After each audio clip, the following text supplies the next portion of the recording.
سکھ قوم فطرتاً امن پسند ہے، لیکن وہ ایک مدت سے ظلم کا شکار ہے۔ تقسیم سے قبل سکھوں کو اپنے ساتھ ملانے کے لیے آل انڈیا نیشنل کانگریس کے رہنماؤں نے سکھوں کو الگ ریاست کے خواب دکھائے۔ بعد از انہوں نے سکھوں ہی کو قانون شکن قرار دے دیا اور ان تمام عوامل نے سکھوں کو خالصتان تحریک چلانے پر مجبور کیا۔ خالصتان تحریک سکھ قوم کی بھارتی پنجاب کو بھارت سے الگ کر کے ایک آزاد سکھ ملک بنانے کی تحریک ہے، جو کہ 1980 کی دہائی میں خالصتان تحریک اپنے عروج پر تھی، جس کو بیرون ملک مقیم سکھوں کے مالی اور اخلاقی امداد اسے حاصل تھی۔ تاہم 1984 میں اس وقت کے وزیر اعظم اندرا گاندھی نے آپریشن بلو سٹار کر کے اس تحریک کو منتشر کر دیا تھا۔ سکھوں کی جانب سے خالصتان تحریک کے ساتھ پنجابی صوبے کا مطالبہ بھی عروج پر رہا۔ خالصتان تحریک اور اس کا پس منظر جاننے کے لیے ہمیں سکھ مذہب کی تاریخ کا عمومی جائزہ لینا پڑے گا۔ سکھ مذہب کا آغاز تو 15ویں صدی میں بابا گرو نانک نے کیا۔ بعد ازاں گرو نانک اور ان کے پیشرو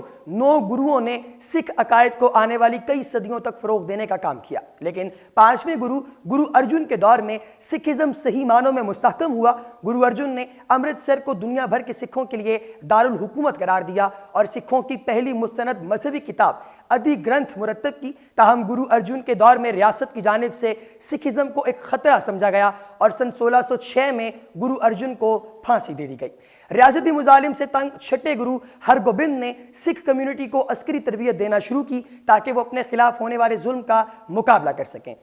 حضرت اس دور میں سکھوں نے اپنے عقیدے کے تحفظ کے لیے کئی لڑائیاں لڑیں اور مغلیہ دور حکومت آنے تک سکھوں نے حکمرانوں کے ساتھ نسبتاً پرامن دور گزارا۔ مغل بادشاہ اورنگزیب کے دور میں حکومت اور سکھوں کے درمیان آویزش نے جنم لیا، جس نے تصادم کی صورت اختیار کر لی۔ سن 1675 عیسوی میں اورنگزیب نے 9ویں گرو تیغ بہادر کو گرفتار کر کے تختہ دار پر لٹکا دیا۔ سن 1699 میں 10ویں گرو گوبند سنگھ نے مرد و خواتین پر مشتمل عسکری گروپ خالصہ تشکیل دیا، جس کا مقصد اپنے عقیدے کا تحفظ کرنا تھا۔ گوبند سنگھ نے سکھوں کی ابتدائی رسم کندھے دے پھول قائم کی اور سکھوں کو انوکھی وضاحت دینے کے لیے 5 کاف دیے۔ گوبند سنگھ کے آخری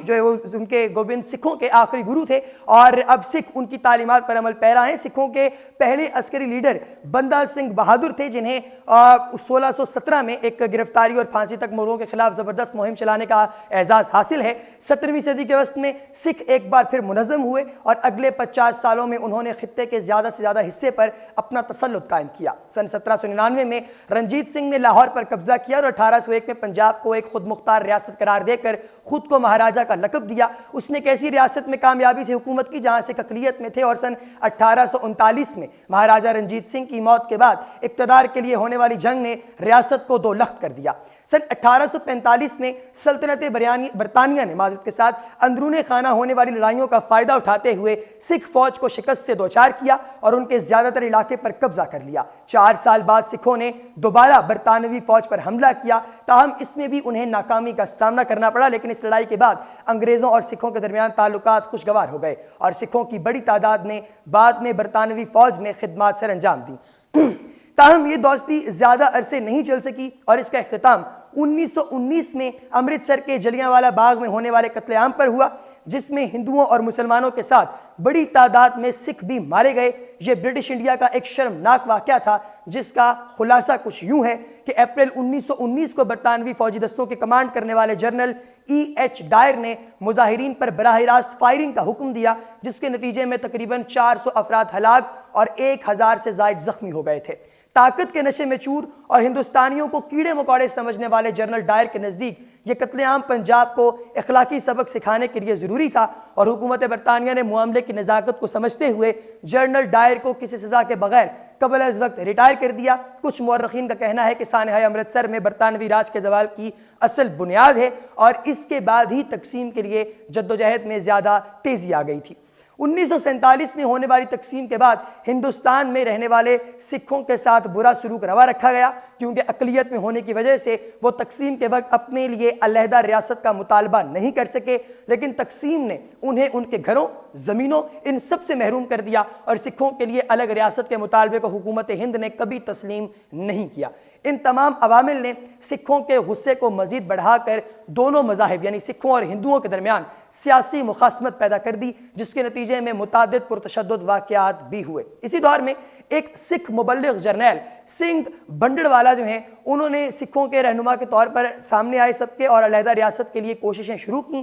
اور 1983 میں جرنیل سنگھ اور ان کے پیش روؤں نے امرتسر میں سکھوں کے مقدس ترین مقام یعنی گولڈن ٹیمپل میں پناہ لے لی، جس کے بعد بھارتی حکومت نے گولڈن ٹیمپل کو اسلحہ خانے کے طور پر استعمال ہونے اور عسکریت پسندوں، مطلوب مجرموں اور ان کی پناہ گاہ قرار دیتے ہوئے اس کے خلاف کارروائی کا فیصلہ کیا، اور جون 1984 میں اندرا گاندھی نے متنازع آپریشن بلو سٹار کی منظوری دی، اور گولڈن ٹیمپل پر سرکاری سرپرستی میں ہونے والے حملے کے نتیجے میں نہ صرف اس سکھوں کے اس مقدس مقام اور تاریخی عمارت کو شدید نقصان پہنچا بلکہ کافی جانی نقصان بھی ہوا۔ اپنے مقدس مقام کی بے حرمتی نے سکھوں کو مشتعل کر دیا۔ یہی بات سانحہ محض 4 ماہ بعد 31 اکتوبر 1984 کو بھارتی وزیر اعظم اندرا گاندھی کے قتل کا محرک بنی، جنہوں نے دانستہ طور پر سکھ عقائد کی بے حرمتی اور مقدس مقام پر حملے کا حکم دیا تھا۔ اسی بات نے اندرا گاندھی کے ساتھ سکھ محافظوں کو انہیں قتل کرنے پر مجبور کیا، اور اندرا گاندھی کے قتل کے بعد پورے ملک میں سکھ مخالف مظاہرے شروع ہو گئے۔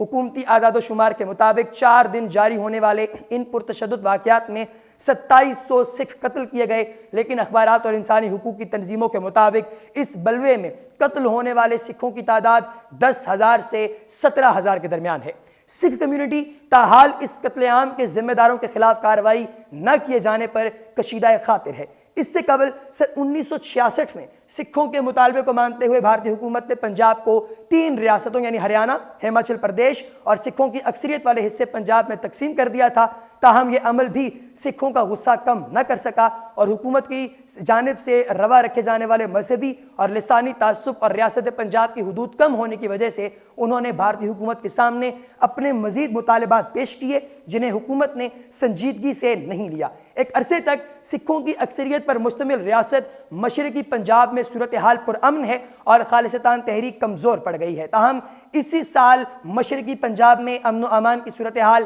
دوبارہ بگڑ گئی اور خالصتان تحریک نے سر نو سر اٹھا لیا ہے۔ دوسری طرف دیگر ممالک میں موجود سکھ انتہا پسندوں کی جانب سے خالصتان تحریک کے دوبارہ شروع ہونے کا خطرہ بھارت کے سر پر اب بھی منڈلا رہا ہے۔ یہی وجہ ہے کہ بھارت امریکہ میں کانگریشنل انتخابات میں خالصتان کے حامی عناصر کے کردار پر امریکہ کو تنبیہ کر چکا ہے، جبکہ 2015 میں گرداسپور حملہ اس تحریک کو دوبارہ بحال کرنے کی کوشش بھی قرار دیا جا رہا ہے۔ بھارتی خفیہ ایجنسی را کے مطابق سکھ شدت پسند جرمنی، برٹن، امریکہ اور ملائیشیا جیسے ممالک میں دوبارہ منظم ہو رہی ہیں، جس کا واضح ثبوت ریاست کیلیفورنیا میں بھارت مخالف ریلی ہے، جس میں تقریباً 6 سے 8,000 لوگوں نے شرکت کی، اور حال ہی میں خالصتان تحریک کے حق میں کئی نعرے سامنے آئے ہیں۔ آپریشن بلو سٹار کی 31ویں برسی کے موقع پر ہونے والے اجتماع میں بھی خالصتان تحریک کے نعرے لگائے گئے، جس پر پولیس نے 25 سکھ نوجوانوں کو گرفتار کر لیا تھا۔